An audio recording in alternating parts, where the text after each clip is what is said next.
Dear students, now we shall solve these two problems. ये दोनों ही problem AMU 11th और diploma engineering entrance test में आई हैं. ये 2011-12 में और ये 2013 एंड 14 में और शायद एक आध बार और किसी साल में इस तरीके की प्रॉब्लम्स आई हैं. ठीक है, प्रॉब्लम क्या है? मैं पहली प्रॉब्लम पढ़ता हूँ. A network of 5 identical resistors each of value 25 ohm. तो ये एक नेटवर्क दे रखा है. जब सर्किट कॉम्प्लिकेटेड होता है तो सर्किट की जगह हम नेटवर्क वर्ड यूज़ करते हैं, यानी कि सर्किट में बहुत सारे कंपोनेंट्स लगे हुए होते हैं. तो रेजिस्टर्स लगे हुए हैं 1 2 3 4 5 रेजिस्टर्स लगे हुए हैं और ये ट्राइंगुलर टाइप का एक बना हुआ है. इसमें हर रेजिस्टेंस की वैल्यू जो है वो 25 ओम्स है. Right, is made as shown in the figure. इस तरीके से कनेक्ट हुआ. इक्विवेलेंट रेजिस्टेंस बिटवीन पॉइंट्स, ये वर्ड यूज नहीं होना चाहिए, टेक्निकली गलत है. नोड या जंक्शन आप कह सकते हैं इसको, या टर्मिनल्स कहते हैं इलेक्ट्रिकल इंजीनियरिंग में. ए एंड बी, ओके, जो लिखा है हम वो पढ़ते हैं, पॉइंट्स ए एंड बी. तो ये दो अलग से दो टर्मिनल्स निकाल रखे हैं, ए एंड बी. इज, तो यहां पर इक्विवेलेंट रेजिस्टेंस निकालना है. ठीक है, आंसर दे रखा है 125 50 25 15. दूसरे सवाल को भी पढ़ रहा हूँ. एक्चुअली में दोनों सेम ही सवाल हैं, हालांकि अलग अलग दिख रही है पिक्चर. अभी मैं आपको करके बताऊंगा कैसे. A network of 5 identical resistors each of value 10 ohm is made as shown in the figure. Equivalent resistance between points A and B, फिर पॉइंट यूज किया इन्होंने. एनीवे, तो ए एंड बी, तो ये एक आइडेंटिकल रेजिस्टर्स यूज हुए यहाँ पर. ये भी 10 ओम का, ये भी जितने भी रेजिस्टर्स हैं पांचों 10 ओम के हैं. इस तरीके से हमने कनेक्ट कर दिया. ए और बी के बीच में हमें इक्विवेलेंट रेजिस्टेंस की वैल्यू चाहिए. This is the question. Answer दे रखे हैं 100 50 20 10. ओके, दिख रहा है सब? हाँ, ठीक. क्या बात समझ में आती है? अब मैंने ये क्यों कहा है कि ये दोनों सेम सर्किट्स हैं. ये ट्राइंगुलर बना हुआ है, ये कुछ आपके रेक्टेंगुलर टाइप का है. यहाँ पर 25 दे रखी है वैल्यू, यहाँ पर 10 दे रखी है. तो मैं आपको बताता हूँ कैसे ये सेम से हैं, सेम टॉपिक की तरह ये डील होंगे. और मैं आपको मैं इस तरह के सर्किट्स का कंसेप्ट क्लियर करने की नीयत से पढ़ा रहा हूँ. खाली आंसर देना मेरा मकसद नहीं है. ठीक है, आंसर इसका जब आप लोग आंसर करेंगे वहाँ इम्तिहान के कमरे के अंदर, 30 सेकंड के अंदर आंसर निकालेंगे इसका. मैक्सिमम 30 सेकंड के अंदर इंशाल्लाह इसका आंसर आप निकाल पाएंगे अगर पूरा लेक्चर देखा आपने ढंग से तो. और इस जैसा नहीं, इस जैसा कोई भी सवाल आ जाए, ये तो ट्रायंगुलर बना हुआ है, वो हेक्सागन बना दें या कुछ भी बना दें दुनिया की चीज़, अगर आपने कंसेप्ट समझ लिया इस सवाल का तो आप 30 सेकंड में ही निकालेंगे इंशाल्लाह. It is what my firm believe. Okay, तो इस सवाल को शुरू करते हैं. ज़रा कंसेप्ट, ज़रा टाइम दीजिएगा इसको ज़रा. अब ध्यान से देखिए, ये जो फिगर है इसमें मैं बाकी जो जंक्शंस या टर्मिनल्स हैं या नोड्स हैं, मैं उनके नाम लिख देता हूं तो आसानी हो जाएगी ज़रा करने में. जैसे एक ये टर्मिनल, एक ये जंक्शन है, ये बेसिकली ए ही है, लेकिन मैं इसका नाम लिख देता हूं. Suppose it is C. ठीक है, it is C, it is D, it is E and it is F. ठीक है, ये मैंने ऐसे लिख दिया. लिख सकता हूं मैं. ओके, यहां भी मैं सी लिख दूं, कोई दिक्कत तो नहीं. सी, यहां पे मैं डी लिख दूं, डी, यहां पे मैं ई लिख दूं, यहां पर मैं एफ लिख दूं. ठीक है, ये मैंने इसलिए किया क्योंकि मैं अभी इसकी शक्ल बिगाड़ूंगा तो आपकी समझ में आए कौन सी चीज़ कहाँ चली गई है. अब ध्यान से देखिएगा मैं क्या करता हूँ. मैंने ये टर्मिनल पकड़ा ऐसे और इसको यूँ खोल दिया. ध्यान से देखिएगा, मैंने क्या किया, इस ए को पकड़ा और यूँ खोल दिया. तो ये बताइए क्या ये ऐसे नहीं हो जाएगा?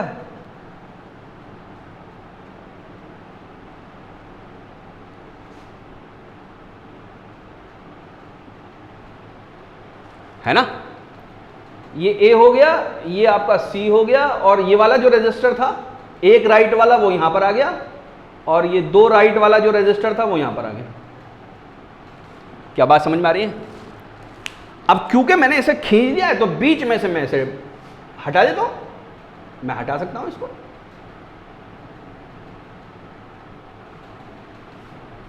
है ना, कोई परेशानी।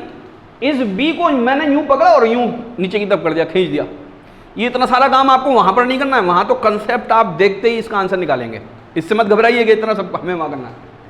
इसको एफ को थोड़ा ऊपर लिख लेते हैं और इस बी को मिटा के इधर कर लेते हैं। ऐसे मैं कर सकता हूं या नहीं कर सकता? कर सकता हूं। अच्छा, इस सर्किट को उठा के यूं और कर लेते हैं, तो ये बताइए क्या ये सर्किट यूं बनेगा नहीं बनेगा?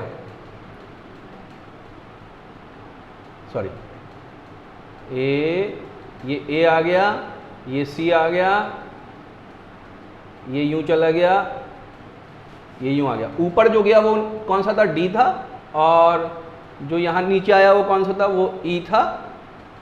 फिर एक रेजिस्टर ये वाला, ठीक है, ये 3 स्टार वाला, तो 3 स्टार, वो 3 राइट वाला ये आ गया, और ये वाला रेजिस्टर, ये जिसमें मैंने गोला बनाया वो ये आ गया। अच्छा, जिसमें मैं ये रेक्टेंगल बना रहा हूं वो कहां पर आएगा? वो यहां पर आएगा, ठीक है। और फिर यहां पर एक टर्मिनल आ गया, ये टर्मिनल कौन सा हुआ? बी हुआ, ये आपका एफ हुआ। क्या सारी चीजें समझ में आ रही हैं आपको या नहीं? है ना? तो ये ऐसा दिखेगा। इसको अब मैं मिटा दे रहा हूं, ये सर्किल को, गोले को, राइट वाइट को, है ना। आपके कुल मिला के समझ में आ गया। सारे रजिस्टर 25 के, 25 वैल्यू लिख देते हैं। ये भी 25 का है, ये भी 25 का, ये भी 25 का, ये भी 25 का, ये भी 25 का। इनमें हमें ए और बी के बीच में वैल्यू निकालनी है। तो क्या ये दोनों रजिस्टर सीरीज में है? ऐसा लग रहा है ये सीरीज में है, लेकिन क्योंकि ये वाला पॉइंट इधर पिक हुआ है, इसको हमने इधर पिक कर रखा है, तो ये दोनों सीरीज में नहीं कहलाएंगे, ठीक है। अच्छा, पैरेलल में भी नहीं कहलाएंगे, क्यों? क्योंकि बीच में ये वाला रेजिस्टर आ गया। अच्छा, क्या ये दोनों सीरीज में? नहीं, क्योंकि ये जंक्शन है, नीचे की तरफ रेजिस्टेंस गया हुआ है एक। अच्छा, क्या ये वाला पॉइंट, ये दो रेजिस्टर सीरीज में है? ये दोनों नहीं, क्योंकि ये जो है ये जंक्शन बन रहा है, ऊपर की तरफ एक रेजिस्टर गया हुआ है। तो इन पांचों रेजिस्टर में से कोई सा भी ना तो पैरेलल में है ना सीरीज में है फिलहाल। बात समझ में आ रही है? अब हम बात करते हैं दूसरे सर्किट की, क्योंकि प्रॉब्लम तो हमें दोनों करनी है एक साथ ही। दूसरे सर्किट का क्या करूंगा मैं? दूसरे सर्किट में ये डी और ई, ये डी और ई, देखिए ये डी और ये ई, इस डी को पकड़ के मैं यूं उठाऊं ऊपर, तो देखिए सर्किट कैसा बनेगा। ये डी आ गया यहां, डी को पकड़ के यूं उठाया ऊपर, और ई को नीचे ले आए, ये आ गया ई, ठीक है। डी को मैं ऊपर ले देता हूं, और डी और ई के बीच का रेजिस्टेंस है ये वाला। यहां पर मैं सर्कल बना दूं, एक सर्कल बना देता हूं, तो ये रेजिस्टेंस आ गया, ये सर्कल वाला रेजिस्टेंस आ गया, ठीक है, क्लियर। अच्छा, अब ये वाला रेजिस्टर कहां गया? इस पे मैं वो बना दिया, मैंने एक स्क्वायर बना दिया। मैंने सी को यहीं रखा है, मैंने सी को यहीं रखा है, और यहां से ये रजिस्टर ले आया मैं यहां, ठीक है। ये आप लोगों को बच्चों की तरह समझाना पड़ रहा है, क्योंकि मुझे बेसिक्स क्लियर करनी है, ठीक है। अच्छा, ये वाला रजिस्टर, ये वाला रजिस्टर, इसका मैं कुछ नाम लिख दूं, यहां मैं एक ट्रायंगल बना दूं, तो एक रजिस्टर ये वाला, ये ट्रायंगल वाला यहां पर आ गया, और यहां से मैंने ए निकाल लिया। आई होप आप समझ पा रहे होंगे, है ना, कौन सा रजिस्टर कहां जा रहा है। ये वाला रजिस्टर कहां चला गया? यहां मैं टर्मिनल बी को ले आया हूं, ये वाला रजिस्टर, ये डॉट वाला रजिस्टर यहां पर आ गया, और दो डॉट वाला रजिस्टर कहां चला गया? दो डॉट वाला रजिस्टर बी और ई के बीच, दो डॉट वाला रजिस्टर, बी नहीं है भाई, ये एफ है, ये एफ है। दो डॉट वाला रजिस्टर ई और एफ के बीच में, ई और एफ के बीच में दो डॉट वाला रजिस्टर आ गया, और एफ से क्या चीज कनेक्टेड है? एफ से बी कनेक्टेड है। बात समझ में आ गई? अब ये बताइए आप कि दोनों सर्किट सेम है या नहीं। इसलिए मैं कह रहा था ये दोनों एक साथ कराने हैं मुझे, दोनों सेम है। तो अब आप देखिए कि क्वेश्चन एग्जामिनर कैसे बच्चे के जहन के साथ खेलता है, या कैसे वो बच्चे की नॉलेज टेस्ट करना चाहता है।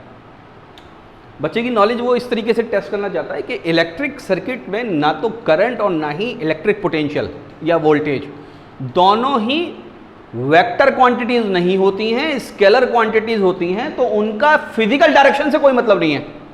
आप उसको आड़ा बनाइए टेढ़ा बनाइए, उससे कोई फर्क नहीं पड़ता, उनकी वैल्यूज पे कोई फर्क नहीं पड़ता।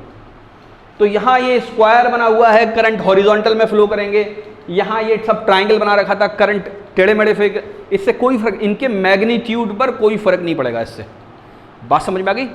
सर्किट दोनों सेम ही है भाई। आपके मकान में तार यूं आ रहा हो चाहे यूं आ रहा हो, आपका एसी चलता है, आपका कूलर चलता है, टीवी चलता है, फैन चलता है कि नहीं चलता? तार को आप टेढ़ा कर दिए, कोई फर्क पड़ता है क्या? नहीं। तो क्या इतनी बात समझ में आ गई आप लोगों के? इतनी आ गई?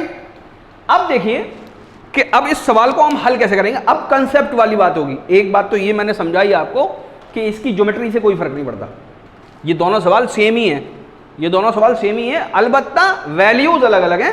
यहां मैं ये सब मिटा देता हूं जो आपको समझाने के लिए बनाया था, ठीक है? ये 0 मिटा देता हूं। यहां जो वैल्यू है, यहां पर वैल्यू कितनी है? यहां पर 10 दे रखी है, यहां 10 दे रखी है, यहां 10 दे रखी है, यहां 10 दे रखी है, यहां 10 दे रखी है।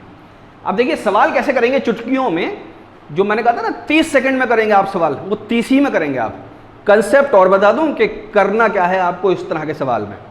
एक्चुअली में ये सवाल आपके सिलेबस में तो पढ़ाया नहीं जाता, ये दरअसल हायर स्टडीज में पढ़ाया जाता है, डिप्लोमा इंजीनियरिंग में पढ़ाया जाता है, 12th में पढ़ाया जाता है, या बीटेक में पढ़ाया जाता है। और ये जो सवाल है बेसिकली 2 टॉपिक्स के जरिए हल होता है। 2 टॉपिक के अंदर ये सवाल आमतौर से करवाते हैं। एक है star delta transformation, star delta transformation,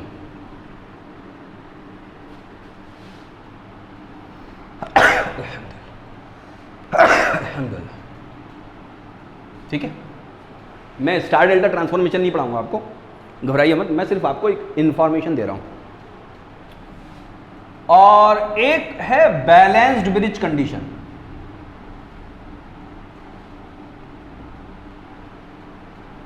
balanced bridge condition, balanced bridge condition 12th class में पढ़ाई जाती है, जो 12th के स्टूडेंट हैं वो जानते होंगे। अब आपको मैं बैलेंस्ड ब्रिज कंडीशन भी नहीं पढ़ाऊंगा और ना ही मैं आपको स्टार डेल्टा ट्रांसफॉर्मेशन पढ़ाऊंगा, लेकिन मैं आपको इंशाल्लाह इस काबिल बना दूंगा कि इस तरह का कोई भी सवाल हो आप चुटकियों में हल कर देंगे, चुटकियों में, है ना? तो वो कंसेप्ट समझिए, वो कंसेप्ट होगा बैलेंस्ड ब्रिज कंडीशन का। मैं बैलेंस्ड ब्रिज पढ़ाऊंगा नहीं आपको, कंसेप्ट बता दूंगा, आपके समझ में भी नहीं आएगा ये बैलेंस्ड ब्रिज इन्होंने पढ़ा दिया हमें, ठीक है? तो आप 10th में होने के बावजूद भी इस तरह के सवालों के से खेलेंगे इंशाल्लाह, ठीक है? तो उसके लिए मैं आपको एक एग्जाम्पल देता हूं। मैं आपको क्या करता हूं, एक एग्जाम्पल। अब एक सर्किट मैं मिटा दूं, कोई दिक्कत तो नहीं है, एक सर्किट मिटा दूं, एक बना हुआ है, एक मिटा देता हूं क्योंकि है तो सेम ही, ये वाला मिटा देता हूं। अब देखिए, अब कंसेप्ट क्या है इसका ये समझ लीजिए। सपोज करिए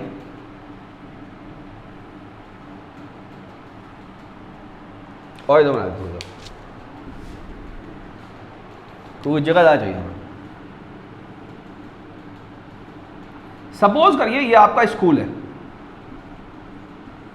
SCHOOL, क्या है आपका स्कूल। आपके स्कूल के 2 गेट हैं, एक गेट ये है और एक गेट ये है। दोनों की चौड़ाई बिल्कुल बराबर है, दोनों की चौड़ाई बिल्कुल बराबर है। और आपके स्कूल के गेट से एक रोड इधर जाती है और एक रोड इधर जाती है, ठीक है? और ये जाकर नजर आया वहां तक, हाँ,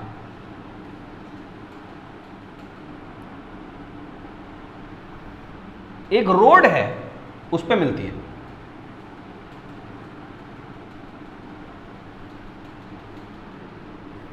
सपोज करिए ऐसे ऐसे जा रही है ये और यूं मिलेगी, तो यहाँ पे ये काट दी जाओ। कंसेप्ट समझिएगा। और ये बच्चों का क्या है, ये बच्चों जहाँ रहते हैं ना बच्चे, ये बच्चों का विलेज है इधर। यहाँ क्या है, ये सिटी है, बच्चे सारे इधर ही जाने हैं, बच्चे सारे कहाँ जाने हैं, इधर ही जाने हैं। बात क्या है कि दोनों बराबर की चौड़ाई की रोड है, बीच में इन रोड के एक गली है, ये एक गली और है। तो अब जैसे ही छुट्टी होती है स्कूल की, मान लीजिए 100 बच्चे पढ़ते हैं, मान लीजिए कितने बच्चे पढ़ते हैं स्कूल में, 100 बच्चे पढ़ते हैं, तो आपकी अकल क्या कहती है, दोनों गेट खोल दिए जाते हैं एक ही टाइम में, तो 50 बच्चे इधर की तरफ से निकलेंगे और 50 बच्चे इधर की तरफ से निकलेंगे। लॉजिक तो यही कहता है, क्योंकि हर बच्चा ये चाहता है कि हम ऐसी सड़क पे जाएं जहां पर कम गैदरिंग हो, जहां पर कम रश हो। तो अगर इधर से 51 जाने लगेंगे, अगर यहां 51 आ जाएंगे तो यहां 49 हो जाएंगे, तो बच्चों को लगेगा यहां भीड़ है, तो वो एक बच्चा इधर से जाएगा। तो अब कभी भी ऐसा नहीं होगा कि 49 और 51 जा रहे हैं, बल्कि दोनों तरफ से 50 ही जाएंगे। तो 50 बच्चे यूं जा रहे हैं, 50 बच्चे यूं जा रहे हैं। अब जब इस पॉइंट पर आते हैं, इस पॉइंट पर आते हैं 50 बच्चे, तो क्या इनमें से कोई ये चाहेगा, फॉर एग्जाम्पल यहां से एक बच्चा ये चाहेगा मैं इधर से चला जाऊं, इस वाले रोड से चला जाऊं और यूं चला जाऊंगा, क्योंकि ये तो खाली रोड है? नहीं, अकल ये कहती है कि बच्चा ये कहेगा कि यहां तो भाई ऑलरेडी 50 हैं, अगर मैं यहां से यहां चला जाऊंगा तो यहां 51 हो जाएंगे, तो यहां रश मुझे ज्यादा मिलेगा, यहां 49 हो जाएंगे जो कि जिसको मैंने छोड़ दिया। तो वो कोई भी बच्चा इधर की तरफ क्रॉस करेगा ही नहीं, ना तो ऊपर से नीचे जाएगा या ना ही नीचे से ऊपर जाएगा। बात समझ में आ रही है? तो 50 स्टूडेंट इधर जाएंगे और 50 स्टूडेंट इधर जाएंगे, अगर बराबर की चौड़ाई है रोड्स की। तो बात समझ में आ रही है? नहीं, अगर इन रोड्स की चौड़ाई बिल्कुल बराबर है तो हर बच्चा ये चाहेगा हम बराबर की कंफर्ट जोन में रहें, हम ऐसा ना हो कि हम इतने ज़्यादा हो जाएं एक रोड पर कि घिचपिच हो जाए और उधर कम रहे, तो बराबर बराबर के बच्चे निकलेंगे। क्या मेरी बात समझ में आती है आपके? ठीक है। तो अगर इक्वल डिफिकल्टी हो तो बराबर के बच्चे चलते हैं। आप जरा इस फिगर पे आइए, इस फिगर पे कैसे हम पता करें कि कौन से रेजिस्टेंस सीरीज में है, कौन से पैरेलल में है, कौन से कैसे हैं? जब यहां से चार्जेस फ्लो करते हैं, जब यहां से चार्जेस फ्लो करते हैं तो क्यों चार्ज फ्लो कर रहा है? तो क्योंकि बराबर के रेजिस्टेंस हैं, क्योंकि बराबर के रेजिस्टेंस हैं, इसलिए यहां पर Q/2 आएगा और यहां पर भी Q/2 आएगा। क्या ये बात समझ में आती है? भाई ये भी 25 है और ये भी 25 है, बराबर की डिफिकल्टी है, तो यहां पर भी Q/2, यहां पर भी Q/2। जब Q/2 यहां पर आता है तो क्या इधर की तरफ चार्ज मूव करेगा, इस रेजिस्टेंस में करेगा, या ऊपर से इधर की तरफ करेगा? आंसर है नहीं करेगा, आंसर है नहीं करेगा, कर ही नहीं सकता। तो इसका मतलब यह है कि ये बीच वाला जो रेजिस्टेंस है इसका होना ना होना बराबर है, जैसे ये बीच वाली रोड थी इसका होना या ना होना बराबर है। क्या बात समझ में आती है? क्योंकि इसमें तो कोई जाएगा ही नहीं, तो सारा का सारा Q/2 चार्ज इधर की तरफ चला जाएगा और सारा का सारा Q/2 चार्ज इधर की तरफ चला जाएगा। क्या बात समझ में आ रही है? तो इसका मतलब ये है कि ये बीच वाला जो रेजिस्टेंस है ना, इसका होना ना होना बराबर है। क्या बात क्लियर हो गई? अब ये बताइए कि अब ये दोनों रेजिस्टेंस सीरीज में हो गए या नहीं हो गए, और ये दोनों सीरीज में हो गए या नहीं हो गए? 25 और 25 हो गए 50,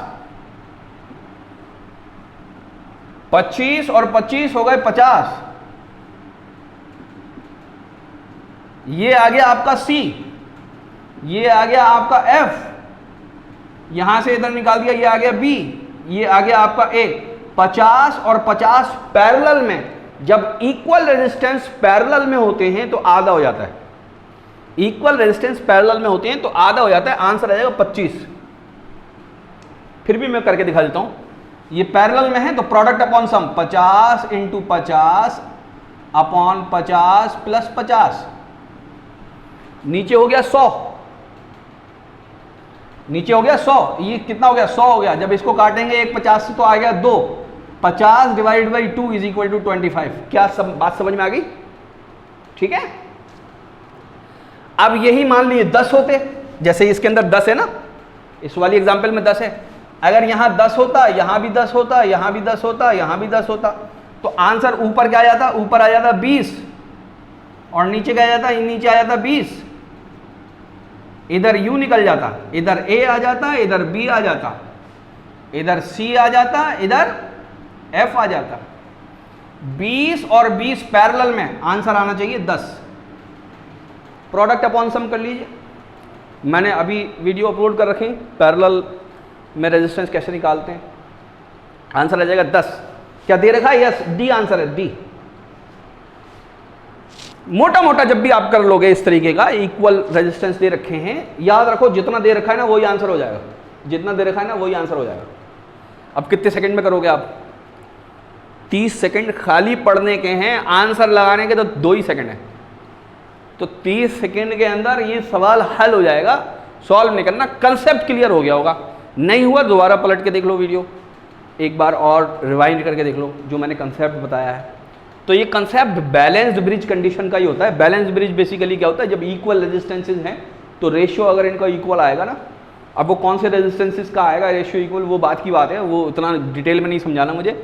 ये बेसिकली ये जो कंसेप्ट मैंने आपको बताया, ये बैलेंस्ड ब्रिज कंडीशन का बताया है। जब इक्वल डिफिकल्टी मिलती है चार्ज को तो वो इधर उधर फ्लो नहीं करता है, हाँ, डिफिकल्टी के हिसाब से फ्लो करेगा वो। क्या मेरी बात क्लियर हो गई? इस तरह के और सवाल मैं कराऊंगा, हालांकि बाकी के सवाल इतने मुश्किल नहीं है, ऐसे नहीं है। इसका कंसेप्ट आपके समझ में आ गया तो आप मुझे बताइए, अगर नहीं आया तो भी मुझे बताइएगा, ठीक है। Thank you very much.